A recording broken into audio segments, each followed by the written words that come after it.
started working at the Bronx Guild, the school I started, like I said, the first big picture school in all of New York State, was only as successful as the team that I had around me and the culture of collaboration that we had. And being asked to talk about this reminded me of when I was interviewed. Even though the school was approved, it was a given, we still had to go through the administrative process of saying, you're going to be the principal. I think it's called C30 process. I think, is that right, Noel? So I knew one of the questions I got very positive feedback about afterwards was how I spoke about my weaknesses and how they'd be filled in by members of the team and pulling together a really good team.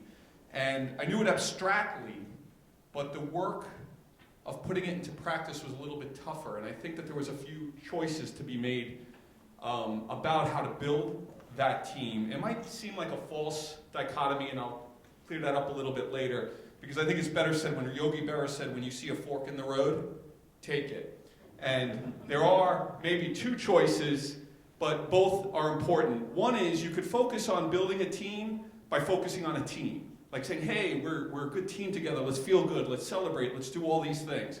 But when I picked up the wisdom of teams, which is a resource that I've used a lot, what they argue for in creating a team is not to focus on building a team, but focus on work worth doing. So if you have a project that really brings together the talents and skills, team will be built through that process. We sometimes avoid the work. There's a great, Stephen Pressfield wrote about Do the Work, and he also wrote the War of Art, the flip of the art of war, in which he talked about our brains conspire against us doing the real work. And I was drowning and overwhelmed when I started the school, and wasn't really sure. I couldn't prioritize and think that I only had one or two things to do. I had 100 things to do as a principal, and everything's grabbing at my attention. And one of the things I knew I had to do was work on professional development and build the capacity of my staff. My first solution was to outsource it. I'm not recommending this. This is the mistakes I made. Like I said, I knew abstractly I needed to build a team, but I didn't put it into practice right away. So I had people come in from Outward Bound, from Teachers College and so forth. I was never satisfied with the PD that they provided. So the next thing I decided to do was do it by myself. So in addition to all the things that were going on at the school, I'm trying to also have good PD planned, and sometimes planning it 10 minutes before the meeting's about to occur. And saying, those are laughter, familiarity, I think.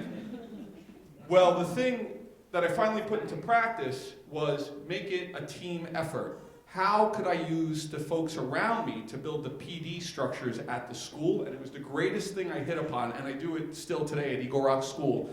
Make professional learning the ownership around a team. And we started building structures by which we rotated roles and started getting the professional development done. The second thing that we had to work on was how to work on these Regents exams in New York State. And what I decided to, having learned this from the professional development example, I decided to make this a group problem.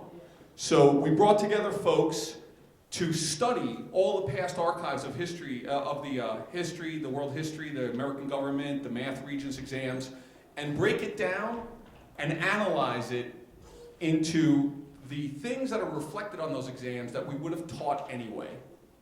Then a middle group of things that they're nice to have and things that we didn't believe in. And we prioritized all those top things like critical thinking, self-direction, and made sure that this is what we focused on, and we put the Regents exams to the side. We didn't do Regents prep classes. We stopped talking about the Regents. We just made them our Bronx Guild performance expectations. And we took each of these Bronx Guild performance expectations and required that they be built into every learning plan every quarter. But we started with the student, their interests, and their placement. And once that all happened, then we looked at the performance expectations to see which ones we already believed in that we could bring in to their learning plans. These things are what created the Bronx Guild. This is our Justice League of America up here. I could not have done it without these folks here, Jeff Palladino, Dana, Al Sylvia, all still working on this work of big picture learning around the country. And They were indispensable, and it was only by doing work worth doing that makes it a team happen.